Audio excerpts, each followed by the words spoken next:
You're listening to The Tales We Tell, a podcast about spooky stories, unsolved mysteries, and local lore. I'm your host, Hannah Parch. And I'm Katy.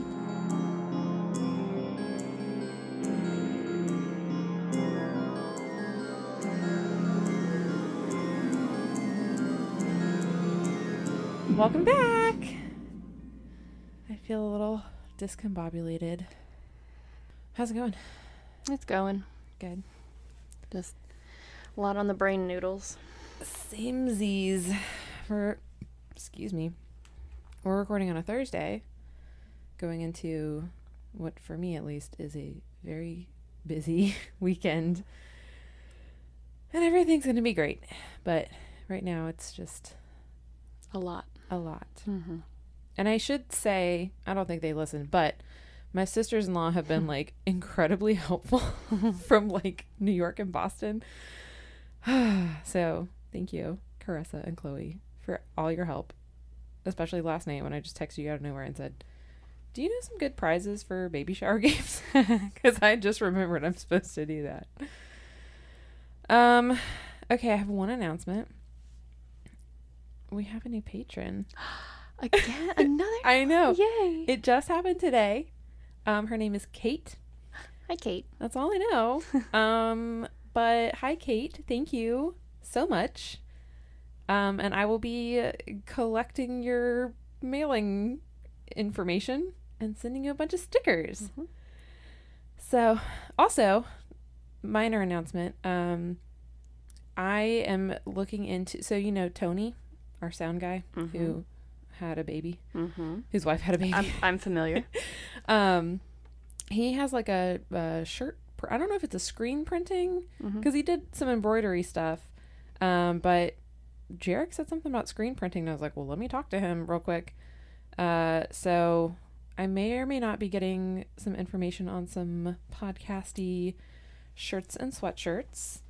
And if it works, curious about what his setup is, because if it's, better than mine, then sure. But if it's basically the same as mine, then nah. I think he's got a big, it's like a business situation.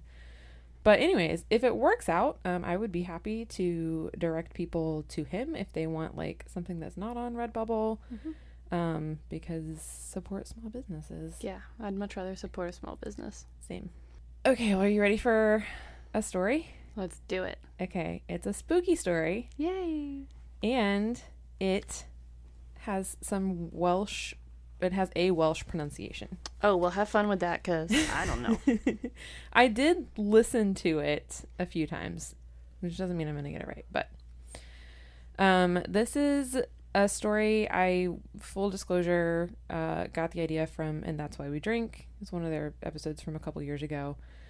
And there is a podcast about this called The Witch Farm, which I started to listen to, but it's one of those where it's like... Is that where you farm witches, or are the witches the farmers? I guess we'll find out. We'll never know. But the format of it is like a documentary / drama. Like there's dramatized bits within it, which isn't really my thing, especially if it's also a documentary. Gotcha. So, but it's out there. They're short episodes. So this is the story of Heol Fanog, which means road to the peaks in Welsh. And this is also a case that has been called the Welsh Amityville Horror. Cool. So, so people die in this one. Well, no. Okay, it's not like it in that.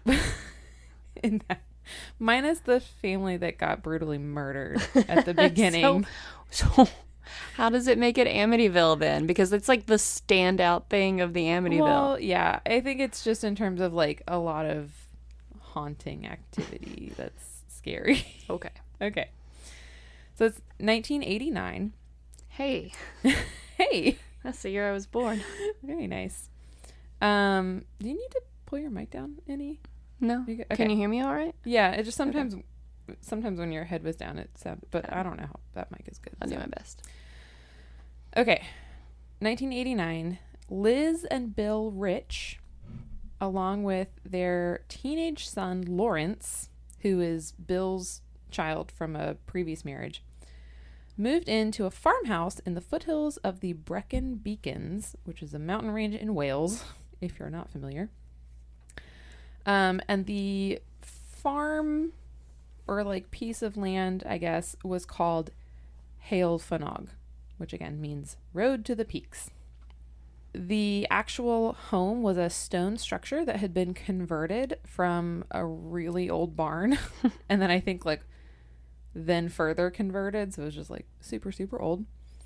It's very remote, so they don't have any neighbors. It's also like very beautiful. Like the reason they moved there. That sounds great to me. Sounds great. And no neighbors. We're describing perfect your property. Nope. I can still see neighbors. I mean, granted, the neighbors across the street are cows, but you can see through the tree line. Oh. There's the neighbor's house. I mean, it's a good little stroll away. But still, you can see them. But, so it's like, there's a tree line, so I could probably stand out on the porch naked if I wanted to. Right. And they're far enough away that they shouldn't be able to see unless they've got binoculars and are really looking. I read a book about that. But also they're close enough that I can run to in any kind of emergency. Right. I mean, metaphorically run to, because I'd probably have to stop and walk and wheeze a little bit. Well, if it's an emergency, you never know. I don't run. Neither do I. I barely walk these days. So, okay. They also have animals. And it's unclear if, like, they inherited the animals with the land. Because I don't know where they lived before, but presumably not on a farm. But they had, like, goats and sheep, and they also had a pet pig. Cool. So that's their life. Sounds great to me. Sounds wonderful. What could go wrong? I see no problems so far. So Bill was an artist. He was a painter. And I don't know what Liz did, but she was pregnant when they moved. She was 3 months pregnant with their first child together. And I've seen like conflicting reports of like when stuff happened. I saw one thing that said the first year was great. I saw one that was like just that first summer. But like they start out, everything is like exactly as they hoped. Loving their new life. Yeah. Bill, his art was selling really well.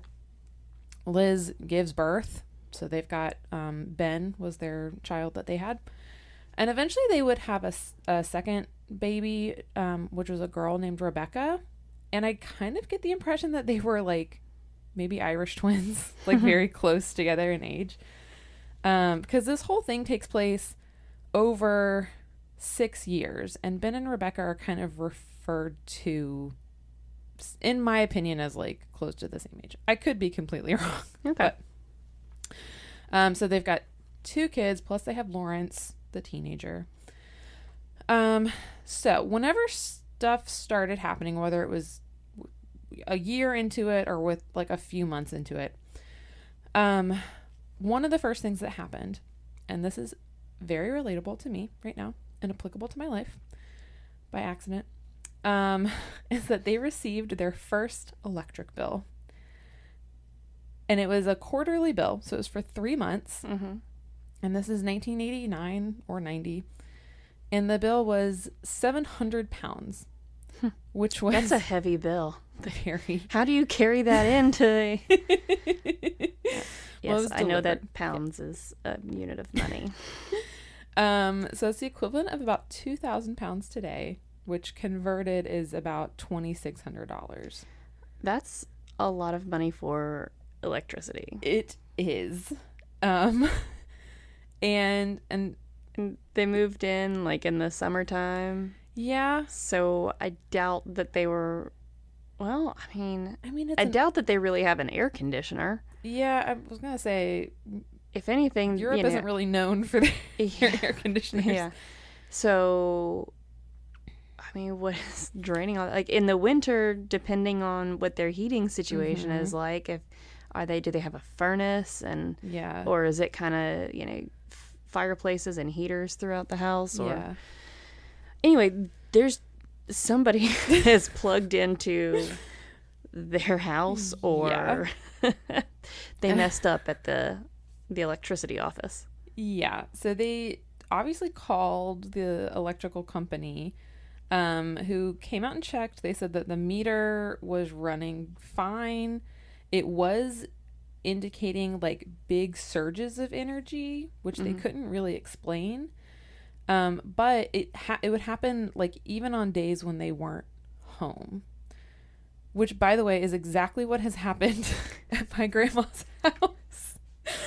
And I can tell them what the power company has told me, which is just, oh well, it's probably just your air conditioner, or or it could be like it's an old house. Like my grandma's house is very old, probably not well insulated. I agree, it probably is something to do with the HVAC, but like it's also very frustrating when you have a high bill and the power company is just like, oh well, pay it. Maybe someone's going in there while you're not there. Which I did check into. Okay, so after this, some stuff begins to happen. So they had said when they first moved in that they had felt something strange in the energy of the property, almost like they had entered into a force field. But that like wasn't alarming. It was just like they're halfway living in a time slip thing. Yeah, like, oh, the energy's weird, which could be attributed to it's an old house. Old houses have weird energies. Tell me about it. But then they began hearing heavy footsteps going down the stairs at night, especially when Liz was up nursing the baby.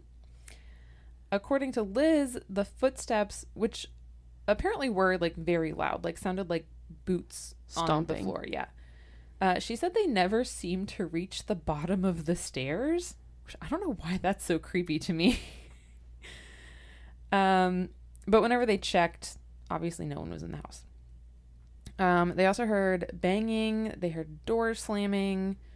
Liz, again, story of my life. Liz heard a disembodied snoring that was so loud she couldn't sleep. I didn't pick this I mean, seek out similarities to my life, but what does she mean disembodied? Like she heard a snore, but it 100% wasn't coming from her husband? I guess. I mean, if she's laying next to him, she can tell. She also has a teenage son in the house. So, like, presumably she checked on them. Which, I don't know. I would immediately wake up someone and be like, do you hear the snoring? Which, small funny aside, Jarek, you know how Jarek will sometimes have these, like, really vivid dreams and wake up and think that there's a spider in the bed? I told you that story. Okay, well, Jarek does it also. He hasn't done it in a really long time, but last night he woke up. I was still awake, and he was like, turn on the light. And I turned on the light, and he just looks around for a minute, and then was like, oh, never mind, I was dreaming. And I was like, what were you dreaming about? He said, there were like 50 cockroaches on the floor. I had one of those the other night. Oh, no. And it was basically, you know, I'm dreaming, but I'm coming out of, you know, you've got your REM cycle or whatever, and then there's the times where you are deep asleep, and then there's a time where you are kind of like on the cusp of consciousness. Yeah. Well, I still dream even in that period of time. So I'm like half awake in my dreams, and I'm aware that I'm dreaming, and then I'm kind of waking up. And I don't remember what the dream was about, but it was something completely unrelated to the fact that all of a sudden I was like, I hear a baby crying. Like, that shouldn't be happening in this dream setting right now. Right. And then I woke up, and I thought I heard a noise, like, as I woke up / the thing that woke me up was, like, I thought it was Walker, you know, yelling or screaming. And it was over by the time I was fully, you know, like, awake and listening for it. And at that same time, Shelton dramatically, I guess, rolled over. He moved, and in the dark, I thought he had, you know, sat up and was also listening.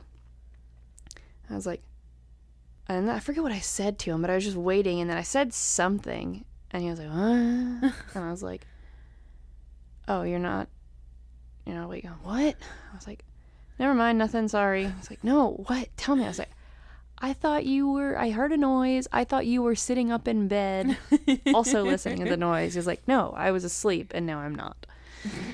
I mean, that's not what he said, but that was definitely that was the sentiment and the tone. Yeah.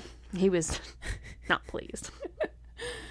Yeah. Jared used to, wake up, really freak out, kind of look, not like freak out, but like look around dramatically for something, and then not give me an explanation, and just be like, oh, never mind. You can turn the light off. And I would be like, why? What is it? Because one time he was like, there was a snake in the room. Or... He dreams about like creepy crawlies. I don't know. I've told you my spider story. No, thank you. Right. Just knocked it off the wall. There's another time that I don't know if I was awake or asleep.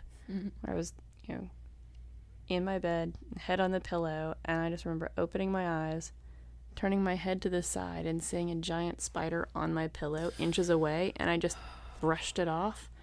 And then I turned my head back to go back to sleep, and that's when I was like, nope, wait, did that, what? Jolted me awake. So I don't know if that was a dream, if I actually did it. Like, I vividly remember it, and that was years ago. I'm talking like high school, did you middle find school, it maybe. After you woke up? Nope. Of course you didn't. Why would you? Weirdly, spiders are still not as scary to me as giant cockroaches. Yeah, no. Spiders, I'm generally chill with. Well, okay. Liz is hearing snoring that may or may not be coming from one of the two men in her house.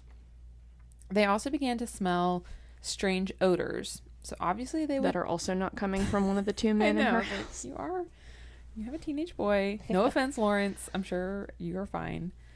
So one of them obviously was sulfur, which is what they were smelling, which can also come demons. Well, yeah, demons or farts. Who knows? They would also smell incense, which I thought was kind of weird.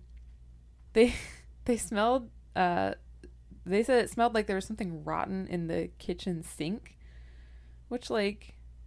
Well, yeah, that's the place where food, rotten food could go. Yeah, I'm not thinking anything weird yet. Yeah, so I'm presuming that they, like, cleaned the sink, and even after they cleaned it, I don't know. Or they're just reaching for stuff. They would get extreme hot and cold spots in the house, and items from Bill's studio would began moving on their own or going missing. And apparently Bill even saw paintbrushes move on their own, like out of the corner of his eye while he was in there. And they began seeing shadows, which, again, yeah, we all kind of see shadows. Yep. Liz began to feel like she was being watched inside the house. So this is a quote from her. "It felt like something was watching you the whole time, and that feeling is even more frightening than seeing things. If something is watching you, then you have to assume its next move is to do something." Sounds like postpartum anxiety to me. Yeah, maybe. And postpartum psychosis is a thing, too. So at this point, the family said... What I read said that they just, like, chalked it up to bad luck. Which I'm like, yeah, bad luck, I guess. But maybe, like... I mean, you're not experiencing bad luck. You're experiencing, like, psychological... stuff, I think. But then obviously things escalate. So in the barn, of course it does, because it wouldn't be an episode. What if that was just the whole story? And then like, oh, you dropped the ball this week. A woman had a baby and then had some thought she was seeing. So in their barn, people would describe a feeling of unexplained dread when they were in there, which I do hate. Like, obviously can still be explained, but like, ugh. Liz began seeing blue and white lights in the barn, which I can't figure out, because she said they were as bright as lasers, but like, so are they like laser beams, or are they just like spots of light? Yeah, I would imagine it's just kind of spots, like the blue and white, like dots on the wall. Okay, yeah. Like a laser being shined at a wall. Oh, that makes sense. They would also have animals that began acting really strange when they were near the barn. So animals would get like aggressive. Some of the animals would just inexplicably die near the barn. They also had animals who were giving birth to deformed or like blind or dead young. Oh, that's so sad. I know. All right, now I'm getting a little creeped out wondering, but I'm also thinking what environmental factors are happening here. What smells like sulfur and incense and can kill your animals? What sort of toxic waste is being dumped around here or has been dumped around here? There was there's that movie with Mark Ruffalo, which I wish I could remember the name of it. I watched it on a whim, but it's about a lawyer who essentially fought for like regulations on some big company, and the main catalyst of the story was this farmer who like his cows kept going mad, or like, you know, they would die and he would like, you know, autopsy their skulls or whatever, and obviously there was something wrong, and it turned out there was a problem with the water, because the water was also like, people were drinking the water, and like people were also having problems with whatever. Point being, it was an environmental thing. Their pet pig also... Dark Waters. Dark Waters, thank you. That's a 2019 movie. It's very good. I mean, it's like... obviously it's also got Annie Hathaway, too. Oh, yeah. And Bill Pullman.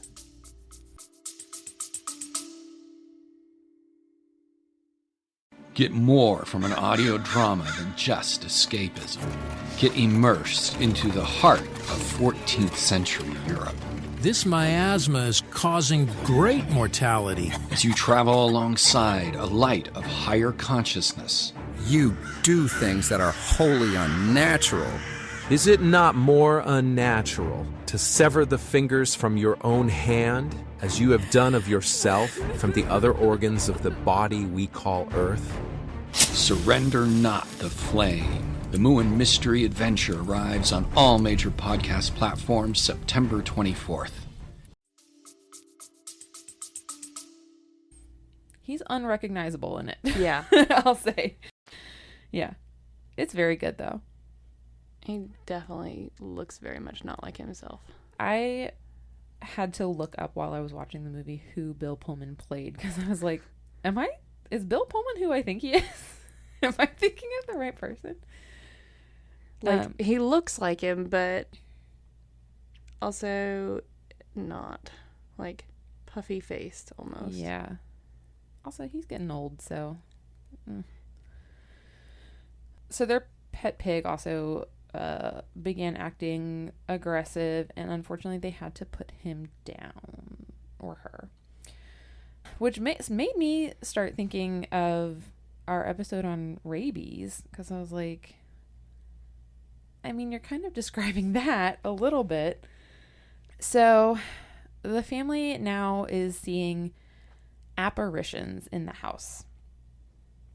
One of the things that they see, which I only heard this on And That's Why We Drink, I didn't see it anywhere else. But they would see a man with a head injury who appeared to be fresh out of a car accident, covered in blood with half his face missing. Oh. Which, what if that was actually just an injured man who wandered onto your property looking for help? But they kept seeing him? I guess. I don't know how often they saw him. They would also see a 7-foot tall figure in all black with the head of a bird. Okay. Is that the Jersey Devil's cousin? Yeah, probably. But this guy just walked into their kitchen one day. Also, there was, again, I only heard this one on That's Why We Drink. I don't know where M got their sources, because they were better than mine. There was also a succubus, our favorite kind of demon, who obviously tried to seduce Bill in the kitchen. Apparently she tried to put him in a trance to presumably then rape him. But Bill was able to snap himself out of it and focus on his salad that he was eating. Sounds like he was just having a like random, very vivid daydream fantasy thing, and it was like he was just real horny one day. Yep. He's like, this isn't probably a good one to have. Let's shut this one down. Have you seen those things that are like, which I think I've actually only ever seen one example of this, but I'm sure there are more. It was like a parody thing of this couple that was like trying to like save themselves or whatever, and it's like, well, whenever I get a lustful thought, I eat a raw potato. Yes. So that's what I was thinking, is like that either has to be like a really delicious like Cobb salad with all this stuff, or it has to just be like the most bland thing in the world where you're like, if I eat this right now, if I start shoving this in my face, I will no longer be horny. Oh gosh. Oh man, salad sounds good right now. Weirdly, I made this watermelon salad the other day. Ooh. So good. Watermelon, cucumber, feta, mint, basil. Dang. Yeah, that's pretty much it. You A know little what bit of olive oil and red wine vinegar. Nice. So good. I've really been craving, and I shouldn't be, but I've really been craving Chick-fil-A. And ours is shut down right now, everyone. And I didn't even get any when I was in Raleigh last weekend, like I said I was going to. But I can really go for like, I don't know, some chicken nuggies or a good chicken Cobb salad or something. That doesn't sound good. Cobb salad just doesn't sound good to me. I love a at Cobb all. salad. Something about the word Cobb in front of it. It's just like, that word to me is unappetizing. Yeah, it is It's weird. Cobb salad, just Which why is it called that? I don't know, 'Cause and I think of a don't corn care cob, enough. and there's not corn. I don't even think of a corn cob. It's just I think Cobb salad. I think of the egg that's in it. Yeah, and I don't and that's know the why other thing is I don't like eggs. I So love eggs, man. Okay. eggs are for baking, or no, actually, and for eating. It's weird. I don't like eggs. Don't care for them at all. I mean, I'll eat them. You know, I enjoy an eggs Benedict. Yeah. But for the most part, I don't want eggs. However, I love egg drop soup. Really? Yeah. That was not what I was. It's not the carrier I was gonna guess for your egg consumption. Yeah. Which I think a lot of people who are like, I like eggs, but I don't like egg drop soup. Yeah. I feel like that makes sense to not like Yeah. egg drop soup, even if you like eggs. I don't think I've ever had egg drop soup, but I've seen several videos lately, weirdly, of it being made. Like this is a great egg drop soup recipe. And I don't like watching it be made. It makes me think I wouldn't like to eat it. I've got all the fixins for it. I was planning on maybe making some this week. And bringing it here, but now I won't because I know that you hate it. Well, I might still, just because you don't like seeing it being made doesn't mean you won't want to try it. I feel like it would be a texture thing though, because I don't know, how does the egg, I don't understand it. Have you ever had carbonara? Yes. Okay, it's kind of like that, but in a soup instead of a pasta. It's basically, it's raw egg that gets cooked by, the soup, the broth. Yeah. All right. And so it's mostly a brothy soup. There is a little bit of I don't want to say slimy texture That's to what I'm it. thinking of. But it's like a thick broth. Okay. And then you've got the little ribbons of basically the egg white. Yeah, It's good. Okay. I'll make some for you one day. Well, make some for you, and I'll just try. I'll just try. Well, that's what I mean. Okay. Back to Bill and his salad. Actually, we're done with him. So you can have your Cobb salad. I'll have my egg drop soup because There you I go. am super craving that now. So Liz began seeing an old woman. And I know for sure she saw her multiple times. So we don't know about head injury guy, but old woman is seen a lot. One time Liz saw her while she was outside. Like Liz was outside, I guess, about to come in, and she saw the woman in one of the windows, which I hate. Rebecca and Ben would see her in their playroom. And apparently she would just sit quietly in the corner, not reacting to anything.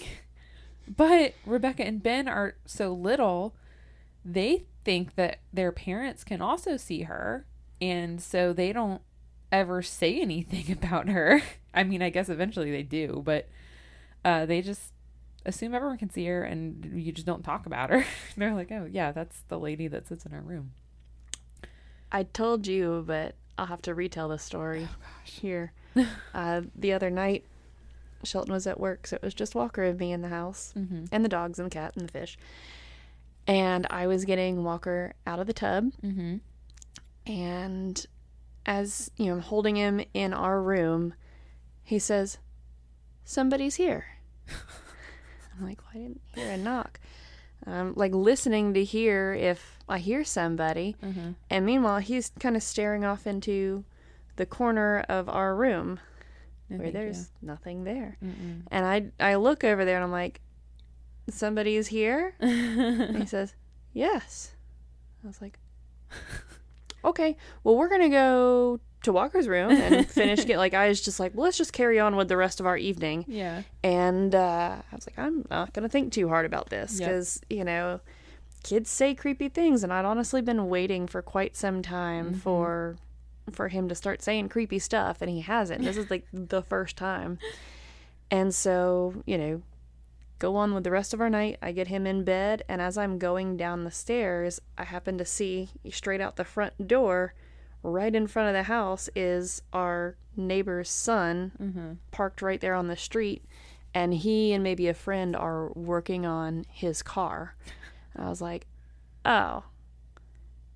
When we were in the room, Walker probably could see out of the window and see them in the street, and that's probably what he meant, that somebody's here. That's at least the story we're going with. That's what I'm telling myself, and I'm sticking with it. I keep expecting Walker to say something along the lines of like maybe when he's a little older, but to just nonchalantly be like, yeah, like that guy in my room. Yeah. Like that guy in the corner. And you're just like, wait, excuse me? Well, I mean, he does. So he talks to his toys, which is totally normal. Yeah. But like, it's adorable. Sometimes we'll put him down to bed, and he'll be laying in bed, and he'll say, "Hey, Ellie," and he'll start talking. He'll tell Ellie about his day, and he'll tell Ellie all the things that he did. That is cute. It is the sweetest thing. And then I still tease Shelton about the shadow people that Shelton's just or that Walker's just talking to the shadow people. Still freaks Shelton out, and I still get a big old kick out of it. Oh my gosh. Eventually Liz said she started to notice something dark in the corner sitting with the kids. And I guess apparently eventually one of the kids told her.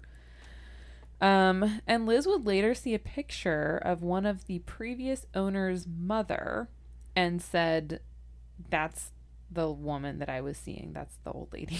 Which, no, thank you. First of all, I cannot imagine even just being like, yeah, we see an old lady in our house. Like, I would be calling the police every time. I'm like, there's an intruder. I'd be not chill with that. I would be the least chill person in a haunted house. But then to like see a picture of that person, then I would call the police again. I'd be like, this is the person who's been breaking into my house. And then they could say, that person's been dead for 50 years. For 50 years. You gotta add the like voice wobble in there too. I hope the police would say that. Mm-hmm. Because they're very serious professionals. And they take this very seriously. They saw Walker's shadow figures running through the kitchen. Shadow people. Sorry, shadow people. And apparently someone who was camping nearby reported seeing a man in the window all night. Which I'm like, maybe that was Bill or Lawrence. I don't know. Or the old lady. Who knows? It could have been Bill sitting at his easel. That's and true. he just didn't see the easel. Who did he report it to?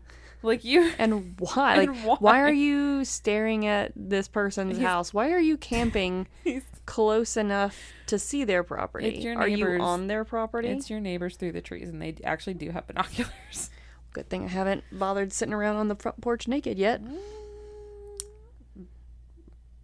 I was gonna say maybe you should, but nah, don't give anyone a show for free. Make No, them pay. not on the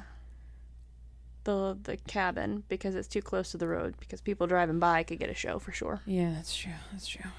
I mean, they'd have to be looking. Also, Walker's just about old enough that he would remember. He would like retain that memory. So one night, Liz and Bill are sleeping, as you do at nighttime, and they woke up to their bedroom door opening, and then they both saw a, quote, blackened skeletal hand grab the latch and close the door. Which I was trying to figure out, like, is it opening inward? And then, like, a skeletal hand and arm reaches out and pulls it shut? That's the only way I could picture it. I guess so. Like, because I was picturing, it's opening towards them, and then, like, the hand comes around. But if it pulls the door shut... It moves its hand out of the way, I guess. Okay. I don't know. Yeah, it was confusing. And then they turn their light on, and there's just a casual hooded figure standing at the end of their bed. And that's all we are told about that incident. What? Like, remember that other haunting, the other succubus story? Where they were, like, so freaking... They're like, and then it chased us into the room, and then it got 2 inches from my face, and it smelled like this, and it said this, and I grabbed the holy water, and like, they were so detailed on everything that happened.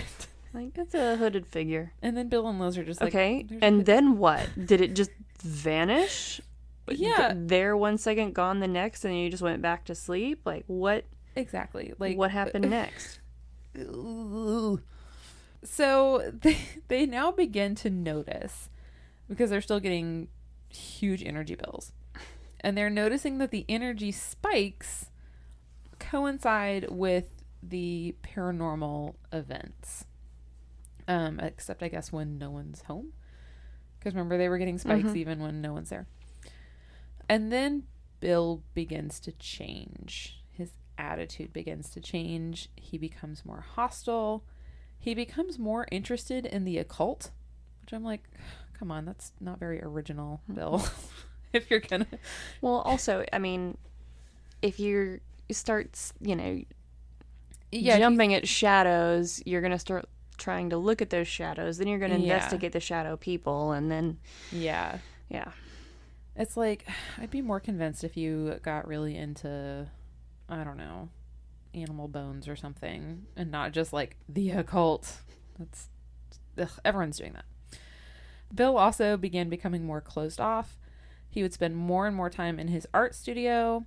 Just kind of sounds like an artist to me. Like, if he's a professional painter, yeah, and it's art and not, I don't know. Anyway, they tend to be kind of moody and temperamental and go through phases. I've known of a lot of artists who will basically lock themselves in their room for days and weeks, barely surfacing to take care of basic needs and sleeping in their studios, and then they come out and they're like, oh yeah, everything's fine now. Got it all out. And again, presumably Bill didn't do that before, but also this also sounds like a family who is suffering some kind of psychological situation. Sounds like they're under stress. Yeah. Well, predictably, Bill's artwork became darker and darker in subject matter. Who could have foreseen that? I know. And it was not selling well anymore. People were like, we're not into this thing that you're doing. We want the butterflies and sunflowers, not the night walkers. Well, one example of this, a painting that did actually sell, was a local farmer had asked or commissioned a painting of his horse. And so Bill painted the horse, but for some reason he wasn't able to paint the back legs. Like, the way Em described it was like a mental block. Like, he just couldn't remember how horses' legs looked. And when he finally painted them, they came out looking kind of... Hi, Kelly. They came out looking kind of broken. And apparently within weeks of the farmer receiving the painting, his actual horse injured their back legs and died. No. Or was put down. Poor horse. I know. I hate that horses get put down when they break something. Yeah, well, sometimes it's purely a financial thing. Yeah. Or it's, the horse's only purpose in life is to race or to work or whatever. And, if it's not actively doing this thing, it's just costing money and not making money. So put it down. Ugh, sometimes it's like, because they're so big, there's no way to like actually treat it. Yeah, I was gonna say, and they don't. I mean, I guess they do. They can lay down, but they don't. They don't really. Yeah. Yeah. So, do you remember, because if they spend too much time laying down and on their side, they can cause a whole lot of like internal and organ issues, and I didn't know they can that. actually, Dang. So they can actually. So that's why it's really important for horses to not lay down and not spend much time laying down or on their sides. Why are horse legs so fragile and detrimental to their health? Don't know. Well, I was gonna bring up something sad about horses, but instead I brought up something sad about horses. To counter that, I will say I hope everyone read the fun fact that the horses who participated in the Paris Olympics flew to Paris on a plane called Air Horse One. And they were standing the whole time. Yep. And everyone was fine. Yep. Liz would sometimes go into trances, during which she would speak in a different voice, which I guess sounded evil, which is subjective. And then or Katy, maybe she just did it to freak her kids out when they weren't listening, and they're just like, "Oh, that would actually snap." be hilarious." And then when she'd snap out of it and be like, "I thought I told you guys to, clean your plates." Yes, Mom, we got it. And the kids were the one that told the reporters that story, and she just had to go with it because she couldn't tell them. Oh yeah, I definitely. Go into trances. Happens all the time, especially when the kids aren't doing what I tell them to. It's weird. So I do a little bit of the weird voice, and then all of a sudden they listen. It's like magic. Well, Katy, you'll never believe what happens next. Lawrence the teenager starts acting like a teenager. Oh no. Who could have foreseen this outcome? He apparently would have a teenager with 2 young siblings. Yeah, who got moved to the middle of nowhere. He would apparently go into bouts of rage directed at the family, which they said was unlike him, but I'm like, yeah, he's also like a 16-year-old boy at this point. He's a teenager. As we have in the middle of nowhere. Yeah, we've well documented our teenage boy brain thoughts. One of the things that they mentioned as like an example of his like unhinged behavior was that he painted his room red. It's like, that is perfectly hinged for a teenager. Yeah, like not the color that I would pick, but like my sister painted her room lime green when she was like 13. Yeah. It's teenagers have bad choice in paint colors, and it's their right to paint their room, and they just will just do it willy-nilly too. Yeah, and it's fine. It'll be fine. Yeah. Apparently Lawrence's behavior got so out of hand that they eventually sent him away to boarding school. Hopefully for better reasons than just randomly painting his room. Like, yeah, I'd be pissed. Yeah. I mean, I think he probably was having behavioral problems, but like That's certainly not an indication. That's not of the like, example you lead with. Yeah. This is a quote from Bill. He said of one of the incidences, he, quote, saw that it wasn't Lawrence, that someone else was behind his face, in his face, much older and incalculable. Yeah, I know what word Evil. you're trying to say. Okay. I had trouble writing it, and I knew I was going to have trouble pronouncing it. So Bill thinks when Lawrence is going into these rages that he's possessed, essentially. And I will go ahead and say Lawrence is fine nowadays. Like, he grew up to be a perfectly normal, functional adult from all I could tell. I'm sure that As did just most sending him to rebellious teenagers. boarding school probably didn't help with. He was probably, frustrated and feeling, left out. And Yeah.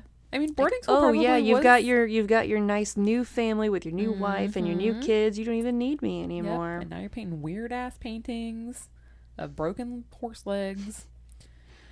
I like to think that boarding school was like Hopefully helpful. Good for him in the sense of like he felt better there. At the very least, hopefully a better environment. Yes, that's what I was trying to say. So eventually Liz becomes so fed up with everything in the house that she takes Ben and Rebecca and leaves. She's like, we can't stay here anymore.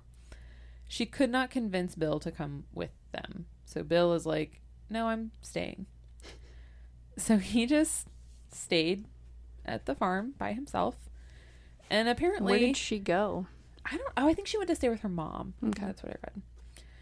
And predictably, while alone, Bill's behavior got worse. Who could have foreseen Could have that? predicted. That an already, probably, I don't want to say like disturbed person, but he's already, seeing things or thinks he's seeing things, which makes him see more things. Yeah. And he's already, going down some sort of a dark mental path with his art.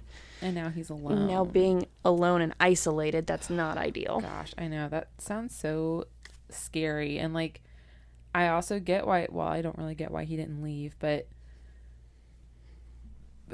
man, I just, one of the scariest things for me, like when I'm going through like a really bad anxiety attack or something, is like being alone. I was like, Jarek, you just have to be in the room, at least in the house nearby.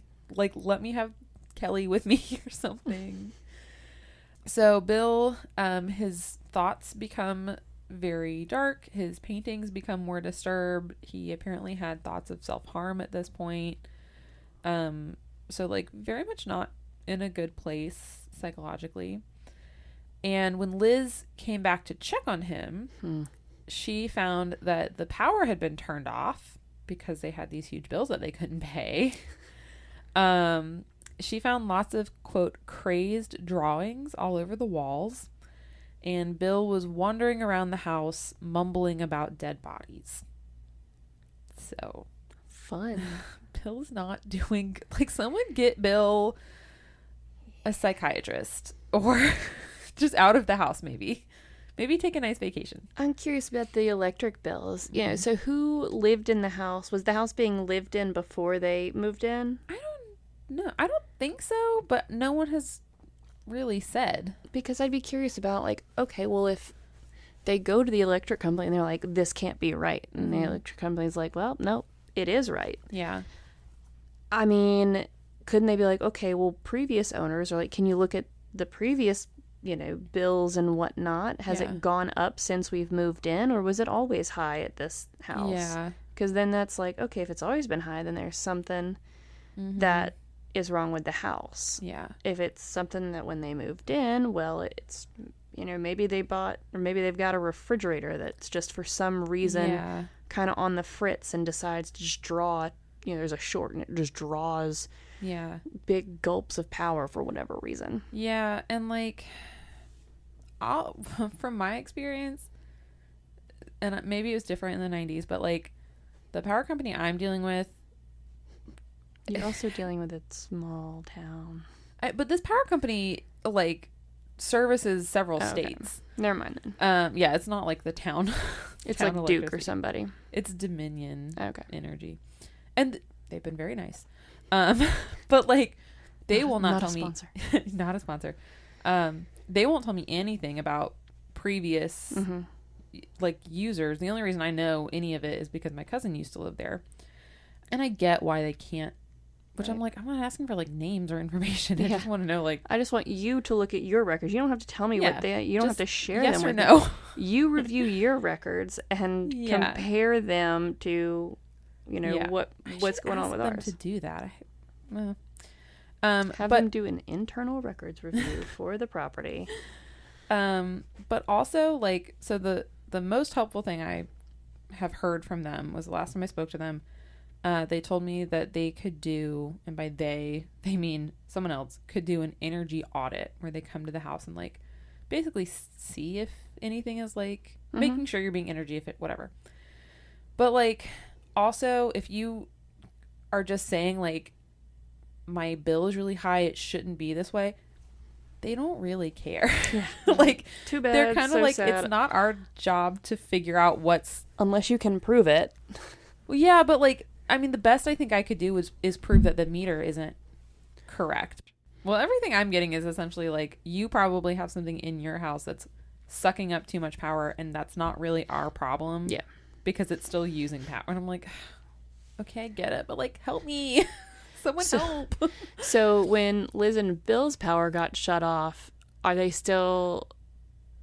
Yeah, the power's been shut off, but is there still some power running because of the spookiness? That's a good question. Does the spookiness still, turn on the lights? That would be hilarious Even though if they continued getting unhooked bills from from the power company.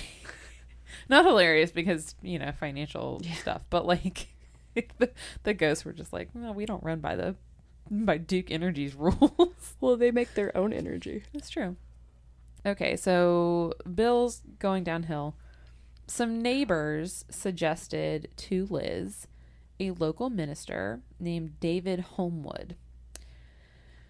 And there's an author and journalist named Mark. Neighbors have known about this problem before. Like, oh, you need to call the minister. He'll come out and, refresh the anti-hexing or whatever. Or maybe they were just like, here's a good pastor in the area. Call him. Who knows? So there's an author and journalist named Mark Chadbourne who interviewed the family. He wrote a book, which I could not get my hands on. Really annoying. It sounded to me like he was not the biggest fan of Father Homewood or whatever we're calling him. Mm-hmm. He said David wanted to save Liz and Bill from the devil, who he saw around at all times, threatening to steal the souls of the good. Which sounds like a Baptist pastor. Like, just an overzealous anybody. Yeah, and I have a lot of thoughts and feelings on like mental and psychological things being treated as if they are only spiritual things. Mm-hmm.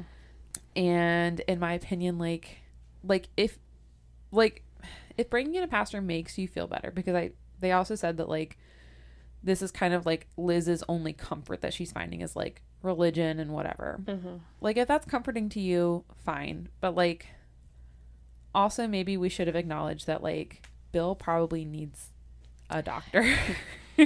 He also needs a vacation. Yeah, like he needs time away from this house. And like change of scenery. Yeah. And it's just, I don't know. So maybe send him off to boarding school too. Yeah, that's a great idea. Did they do that for adults? Apparently worked for his son, so. I know. Lawrence is like just having a great time away from all this. So David, the pastor, had them gather up. This is the most Baptist pastor thing I've heard.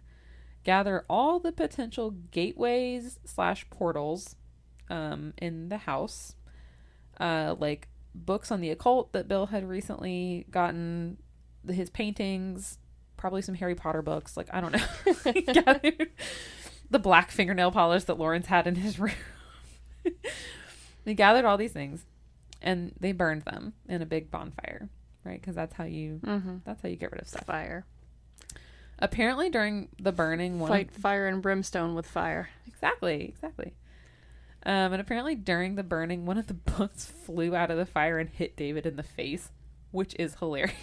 It's hilarious. So after the ghosts have a sense of humor. After they burn everything, the house is like quiet for a little while, but then eventually stuff starts happening again. And I don't know, like, if during this period they've got the power turned back on and like Liz has moved back in. That was one of my questions. Is Liz back?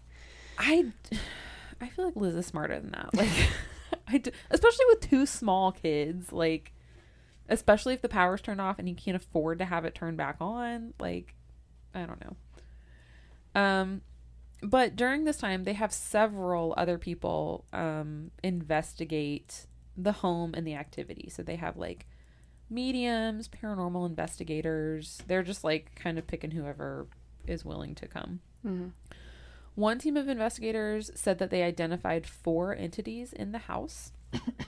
A woman, which we know of, 2 men, and a dark ancient entity that was focused specifically on Bill for some reason. The hooded figure must be. Yeah, and then the car crash guy and the guy with a bird's head were the 2 I guess so. men. Then Eddie Burks arrives. And obviously we all know who Eddie Burks is. Oh yeah, Eddie Burks. Yeah. I know him from university. He was a renowned exorcist. He claimed to have exorcised the ghost of, quote, a Queen Mary execution victim from a private British banking company. Which, to say a Queen Mary execution victim, isn't that a lot? Like, weren't there a lot of people who she executed? I guess that's the what's the word I want? That's the logic behind the lie or whatever. Yeah. So when you're conning people and you're having to make up these lies, you have to keep them simple or vague enough that they can't be verified that plausible deniability, or what? No, that's not the word I wanted. But you can't verify either way. Right. You just say, oh, it's an execution victim from Queen Mary's reign, and you're like, okay, well, Queen Mary did execute a bunch of people, right? So, okay, yeah. It's like and saying, it's like, oh, it's specific enough that he was executed and during it's like, this time, like it's a specific prestigious time. enough that it's interesting, yeah, but vague enough. It's like you don't have a name. You can't go consult any records. Yeah, I mean, I feel you like can pick a random generic crime that was often punishable by death. Yep, stealing horses. Yeah, I feel like it's like saying I'm contacting the ghost of someone who died of the plague. It's like, oh wow. That's interesting. Lots of people. Lots of them are around. Well, Eddie also claimed to have direct contact with Anne Boleyn. So, okay. Which I love when people claim to be in contact with famous ghosts. I'm like, Anne Boleyn wouldn't talk to you? Yeah, like, why are you so interesting? And also, like, why does, how do we know her ghost is still around? I know. I'm only in contact with Jimmy. Yeah, like it would make way more sense for it to just be like some random ghost no one's heard of. Yeah. But there are people who are like, oh, Abraham Lincoln's ghost. I'm like, Abe Lincoln isn't worried about you. Yeah, he might be in the White House still, but like, he's not going to be talking to you. He doesn't care. No. Now his wife, she might. I'm just trying to contact. Friends with Max. He was a ranch hand. He was a nobody. Oh, Max. He died in a farming accident. He did. It was very unfortunate, but it was quick. He didn't suffer. Of course. He's not an angry spirit or anything. Like, he's just hanging out. And we chat sometimes. And did you ever watch that show Ghosts on? I've seen some of it. They have a TikTok account that I follow now, and it's. I need to figure out how to continue watching it because we got rid of Paramount or whatever it was on. It's so fun. I love the concept of it where it's like it's just random. It's like centuries worth of ghosts that have died on the property. I just saw a clip of where they meet a car ghost where she's like, I died in this car, so now I'm stuck here. Oh man. Okay. Sorry, off topic. Is it though? Is it? It's not. This is just an episode of Ghosts with a darker perspective. So Eddie shows up and he brings Maurice Gross with him. Obviously, we know him from the Enfield poltergeist case, which I don't think we've covered, but I think it's one of the ones that like inspired one of the Conjuring movies or something. Well, maybe we should cover it. That way we can play Poltergeist or Cat. Oh, my favorite. Oh, we should have played that during this because, like, I thought about it, but so far none of the things have screamed cat at me, honestly. That's true. Because these have mostly been, apparitions, except for the paintbrushes moving or seeing Stomping, shadows out of the footsteps, corner. Snoring. I mean, Mira snores now. She's old, but it's like this very quiet, high-pitched, like whine It's almost. adorable. It's pitiful. Well, Kelly, on my way in here, as you know, I don't know, she was so excited to see you that she farted the nastiest fart she's ever. So, like, that could explain some of The smells. Yeah, what if they were just like, also they had like 4 huge dogs with tummy problems. Or it's a barn cat that's, killing the mice and leaving them as presents and they're not being found and they're just decaying and rotting. Maybe the pet pig was inside for part of the time. That could explain some smells and some stomping around. And some shadows. Okay, so Eddie and Maurice are here. Eddie claims that there was a, quote, pre-Christian presence in the rich home. He said it was a powerful, evil force, and it was conjured by a Celtic tribe, probably an ancient Celtic tribe. And he said that he needed to, quote, drag it back into the Christian world so that he could exorcise it. Okay. Yeah. In the realm of self-important people, oh boy. Yep.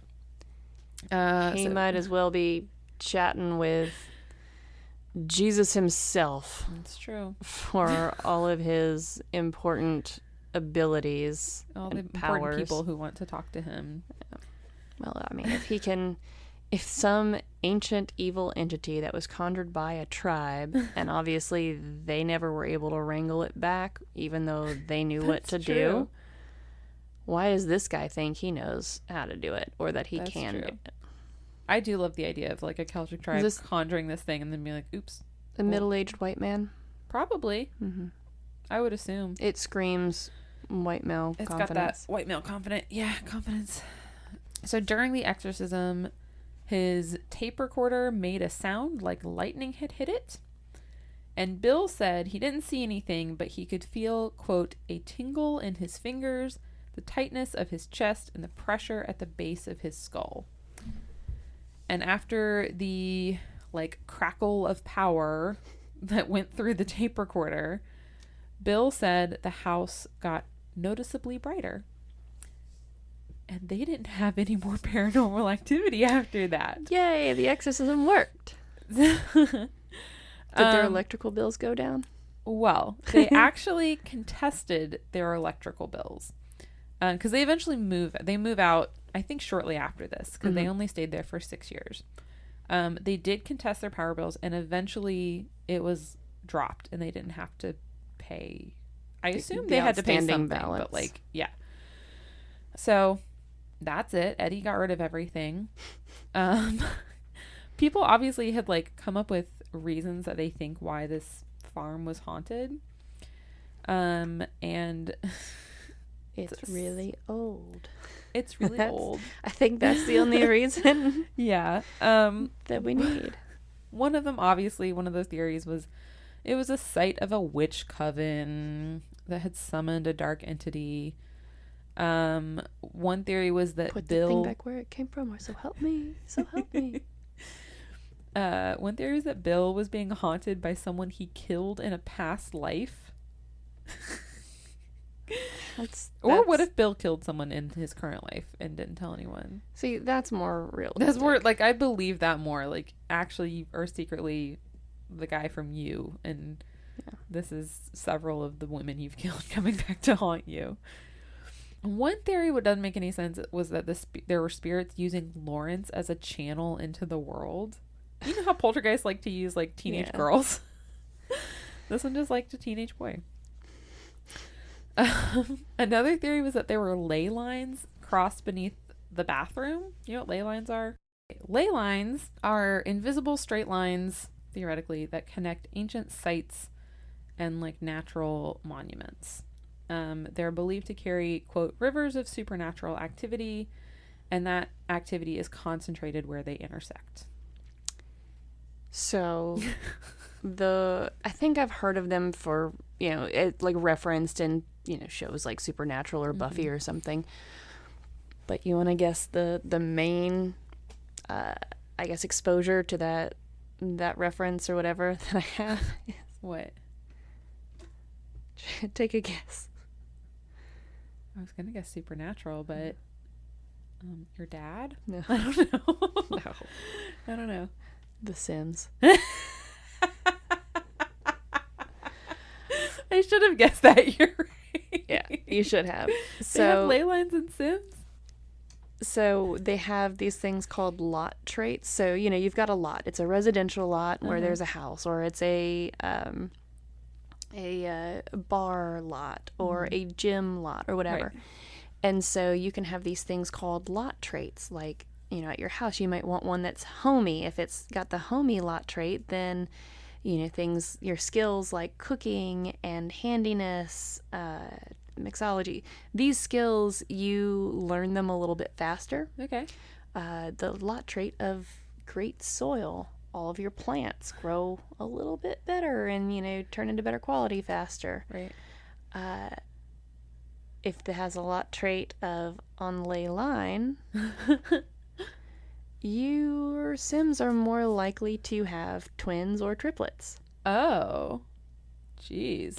And then if you've got the vampire expansion pack, game pack. I know it's not an expansion pack. Anyhow, they have a lot trait called on a dark ley line. And so you're more likely to have twins or triplet vampire babies. Nice. I love that. But only if you're a vampire. Of course. You can't be a normal human Sim with that lot trait. Vampires are a recessive gene. You need it. Oh my gosh.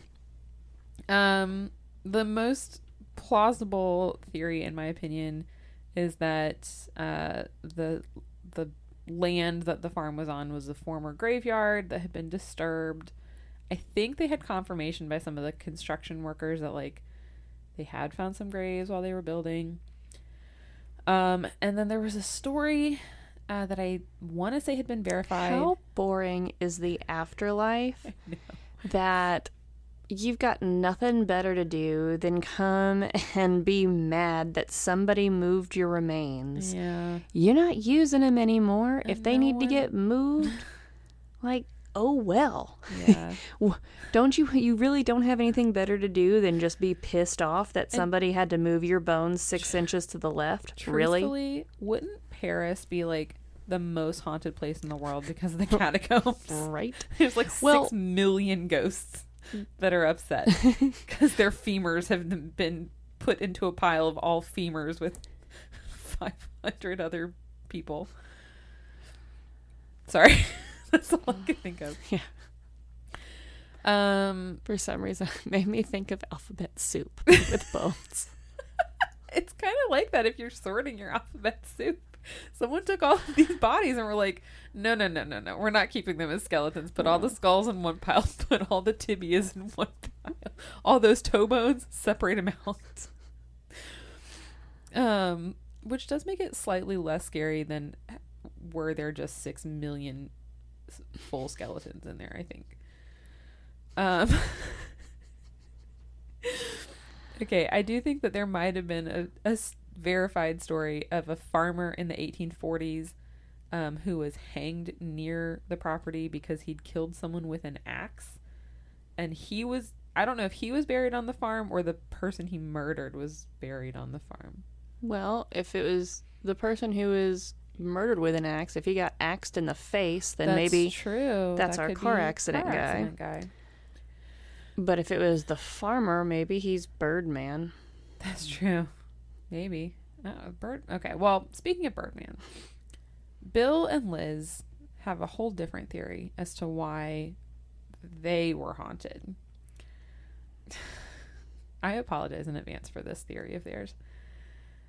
Several years prior to moving, they had gone on a trip to Egypt.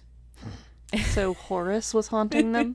Did they go into a tomb that they were specifically not supposed to go into? Well, did they take an ancient Egyptian artifact? No, they weren't that dumb, but they did visit the pyramid of Cheops. I don't know if I'm saying that right. And that is where they learned about Horus. Not in school or anything, just during this one trip. While in the burial chamber, Liz said that she saw, quote, tiny lights like lasers shimmering on the walls. Or her blood sugar was low. Or like her diamond necklace was like catching the lights or something. That too. Also, while they were living on the farm, Bill had nightmares of a beaked or hooked nose figure. So, like, to me, I'm like, okay, it does make sense if you've, like, spooked yourself into thinking that you have angered an Egyptian god. Like, maybe they did something and they just didn't want to admit it. Like, they took something and didn't want to admit to that. Yeah. But they think because that's an international crime. Yeah. So maybe they did do something, but they thought that Horus, I guess, and who are they that? Well, they had the famous exorcist who knows Anne Boleyn.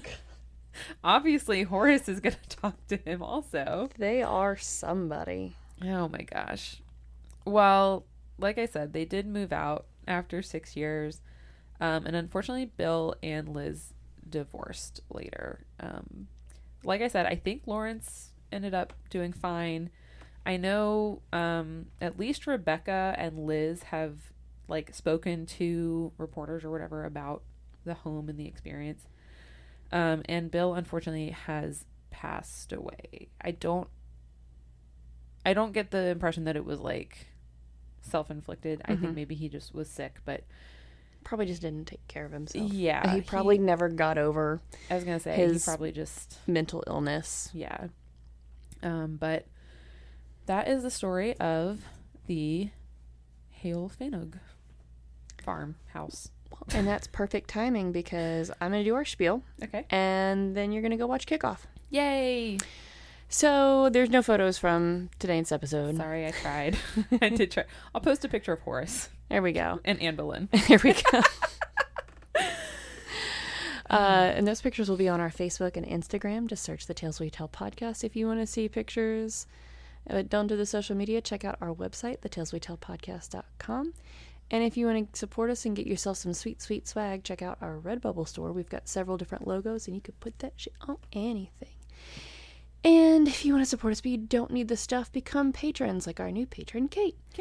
You get early access, commercial-free listening, sometimes some fun bonus content. Love notes, stickers. all that good stuff.